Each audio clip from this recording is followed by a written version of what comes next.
छोटे से गांव सीतापुर में इस बार दिवाली की तैयारी ज़ोरों शोरों से चल रही थी।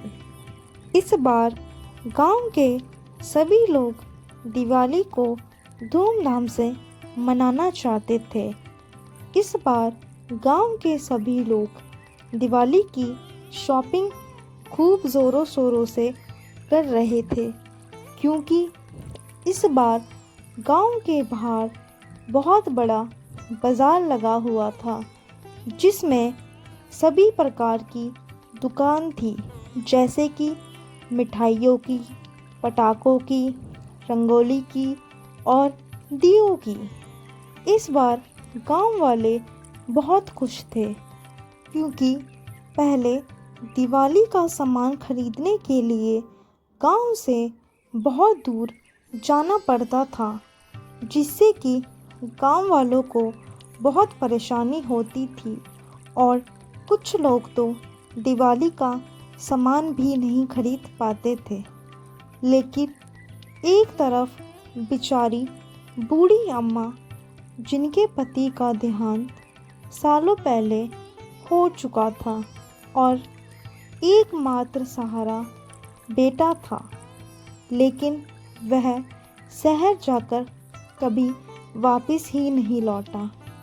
पहले तो कुछ महीनों तक चिट्ठी आई और फिर चिट्ठियाँ आना भी बंद हो गई, जिससे कि बूढ़ी अम्मा को बहुत ज़्यादा दुख हुआ।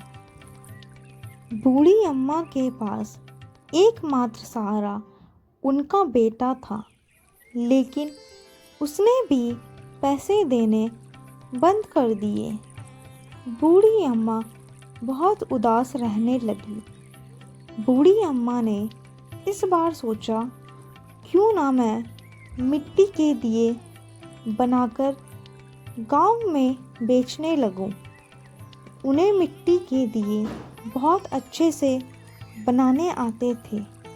उन्होंने मिट्टी के दिए बनाए, और जो कि इतने अच्छे नहीं थे, बिल्कुल साधारण से थे। ना तो रंग बिरंगे थे और ना ही उन पे इतने अच्छे अच्छे डिज़ाइन। बूढ़ी अम्मा गांव के बाहर मिट्टी के दिए लेकर बैठ जाती है, लेकिन उनसे कोई भी दिए नहीं खरीदता, क्योंकि आसपास की दुकानों में रंगीन मशीन से बने हुए चमकदार दिए बिक रहे थे। ग्राहकों का ध्यान उधर ही जा रहा था। अम्मा के मिट्टी वाले साधारण दिए की ओर कोई नज़र उठा नहीं रहा था। कुछ लोग उन्हें अनसुना कर चलते बने और कुछों ने कीमत पूछकर कह दिया, इतने में तो हम मार्केट से रंगीन दिए ले लेंगे। कुछ ही देर बाद एक छोटी सी लड़की और उसकी माँ दोनों मार्केट में आते हैं और देखने लगते हैं कि आसपास बहुत ज़्यादा भीड़ है। लेकिन वह छोटी सी लड़की बोलती है, माँ, मुझे तो मिट्टी की बहुत अच्छी खुशबू आ रही है।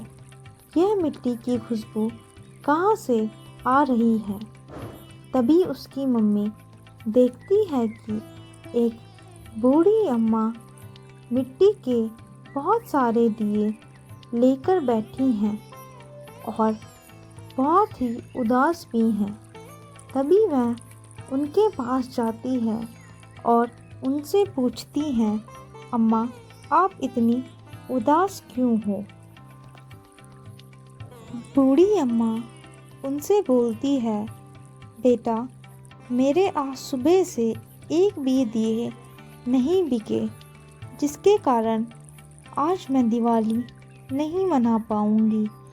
तभी वह उनसे दियों के दाम पूछती है और बिना सोचे समझे सारे दिए ले लेती है, ताकि अम्मा भी इस बार दिवाली बना सके।